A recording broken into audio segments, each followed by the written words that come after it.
নমস্কার, আমি রিপা। একাকাশ গল্প চ্যানেলে আপনাদের সবাইকে স্বাগত।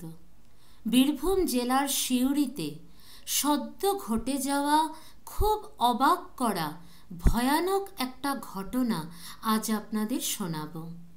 যার সাথে ঘটেছে সেই ভদ্রমহিলা নিজে আমাকে পুরো ঘটনাটা বলেছেন।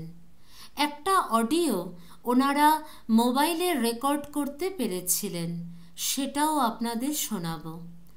ভদ্রমহিলারা এতটাই ভয়ের মধ্যে আর চিন্তায় আছেন যে কোনোভাবেই উনি আর ওনার স্বামী চান না ওনাদের পরিচয় সকলের সামনে আসুক, তাই ওনাদের পরিচয় গোপন রাখতে হচ্ছে।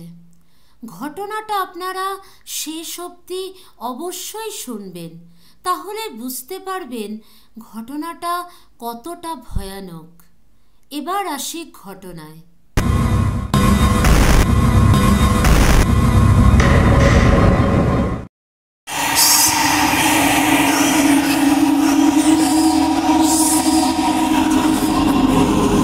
ভদ্রমহিলার শ্বশুরবাড়ি দক্ষিণেশ্বরে, কিন্তু স্বামীর কর্মসূত্রে সিউড়িতে থাকা।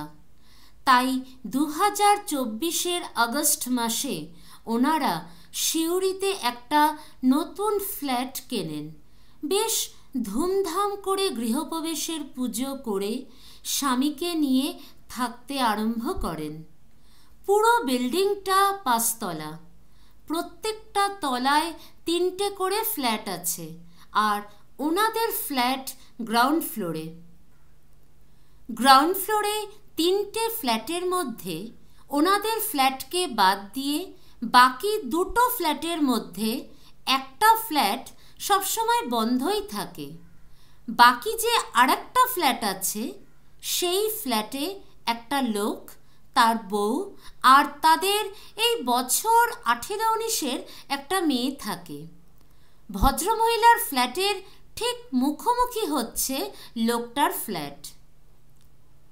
যবে থেকে ভদ্রমহিলা ফ্ল্যাটে থাকা আরম্ভ করেছেন, খেয়াল করেছেন সামনের ফ্ল্যাটের ওই লোকটা কেমন যেন অস্বাভাবিক আচরণ করে। যাতায়াতের পথে দেখেছেন লোকটা কেমন যেন সামনের দিকে বেশ ঝুঁকে হাঁটে, দেখতে ভীষণ কালো, খুব লম্বা।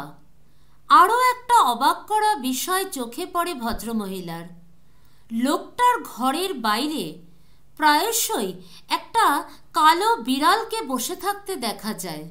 বিড়ালটা কখনো কারোর ফ্ল্যাটে যায় না, শুধুমাত্র ওই লোকটার ফ্ল্যাটেই ঢোকে।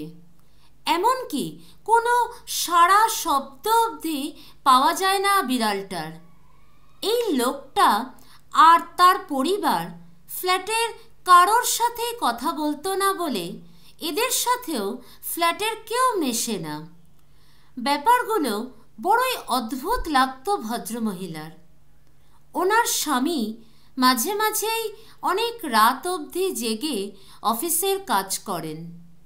পরের মাসে অর্থাৎ সেপ্টেম্বর মাসে একদিন রাত্রিবেলা, এই আনুমানিক রাত 1:30 নাগাদ অফিসের কাজ করতে করতে শুনতে পান ফ্ল্যাটের লিফটের আওয়াজ। উনি ভাবলেন হয়তো কেউ এত রাতে এসেছে, তাই আর পাত্তা দেননি। কিন্তু তারপর থেকে মাঝে মাঝেই গভীর রাতে উনি লিফটের আওয়াজ শুনতে পেতেন। একদিন রাতে উনি কৌতূহলবশত দেখতে যান যে লিফট থেকে কেউ বেরোলো কিনা। মেইন ডোরের আইবল দিয়ে দেখেন লিফটটা গ্রাউন্ড ফ্লোর থেকে ওপরে উঠল, আবার নামলো, কিন্তু কেউ লিফট থেকে বেরোলো না। কোনো মানুষের কথা, পায়ের আওয়াজ কিছুই শুনতে পেলেন না। সেদিন উনি ব্যাপারটাতে চমকে গিয়ে বউকে ঘুম থেকে ডেকে সব বলতে লাগলেন।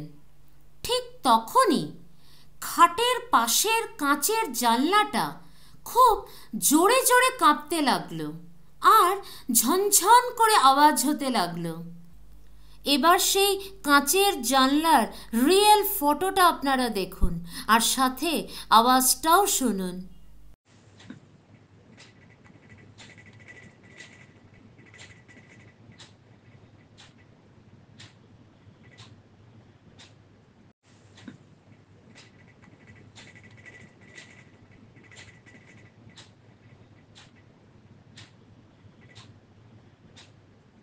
জানলার এই কাঁপা আর আওয়াজটা সারাদিনে একবারও হয় না, শুধুমাত্র রাত 1:30 থেকে 2:30 অবধি হয়, তারপর আর হয় না।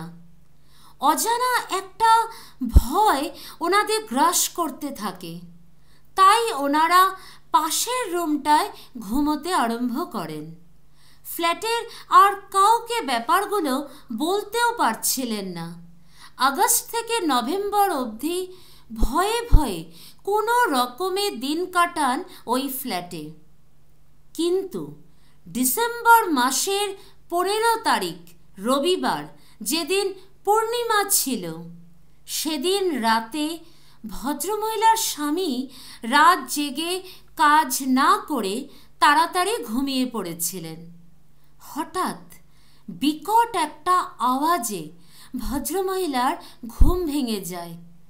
ঘড়ির দিকে তাকিয়ে দেখলেন রাত 1:30 বাজে। প্রথমে ওনার মনে হয়েছিল বাইরে কুকুর ডাকছে, তারপর ভালো করে শোনার পর ওনার মনে হলো না, কুকুর না, আরও বিকট কোনো জন্তুর ডাক। এদিকে পাশের রুম থেকে জানলার কাঁচের ঝনঝন আওয়াজটা শুরু হয়ে গিয়েছিল। উনি ভয়ে ভয়ে স্বামীকে ডাকতে থাকেন। ভদ্রলোকও ঘুম ভেঙে ওই বিকট আওয়াজ পান। বুঝতে পারেন বাইরে করিডোর থেকে আওয়াজটা আসছে। সাহস করে ফ্ল্যাটের মেইন দরজার আইবল দিয়ে দেখার চেষ্টা করেন যে কি ব্যাপার। প্রথমে ভদ্রলোক দেখার চেষ্টা করেন, কিন্তু উনি যা দেখেন নিজের চোখকে বিশ্বাস করতে পারছিলেন না।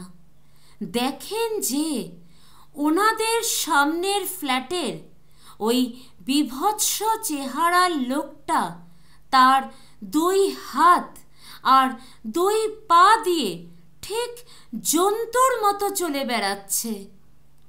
চোখগুলো তার টকটকে লাল, মাঝে মাঝে নেকড়ের মতো মুখটাকে উপর দিকে তুলে ওই বিকট আওয়াজ বের করছে।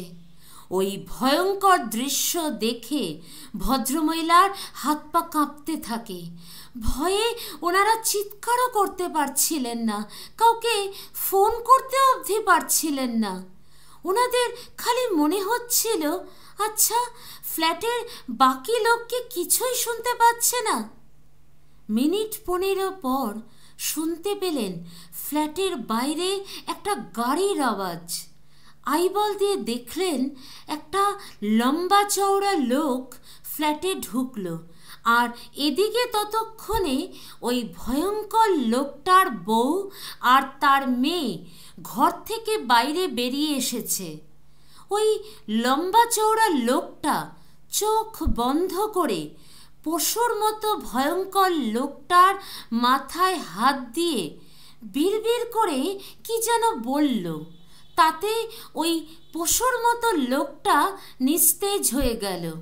তখন 3 জনে মিলে লোকটাকে ধরাধরি করে ফ্ল্যাটের বাইরে নিয়ে চলে গেল। তারপর ওনারা গাড়ি স্টার্ট হওয়ার আওয়াজ পেলেন, কিন্তু লোকটাকে কোথায় নিয়ে যাওয়া হলো? লোকটা কি আদৌ মানুষ না কোনো পশু, নাকি ওই লোকটার শরীরে কোনো আত্মা আছে? হাজার একটা প্রশ্নে ভদ্রমহিলাদের মাথা কাজ করছিল না। শুধু সিদ্ধান্ত নিলেন আর একটা দিনও এই ফ্ল্যাটে থাকবেন না। পরের দিন সকাল হতে না হতেই সিউড়িতেই এক আত্মীয়ের বাড়ি চলে যান। তারপর ওনারা দক্ষিণেশ্বরে আসেন ভদ্রলোকের বাবা মায়ের কাছে। আবার ওনারা শিউরির ফ্ল্যাটে ফিরে যাবেন না সেটা তো সময়ই বলবে। ঘটনাটা অবশ্যই শেয়ার করবেন, কমেন্টে আপনাদের মতামত জানাবেন আর চ্যানেলটা সাবস্ক্রাইব করে আমার পাশে থাকবেন।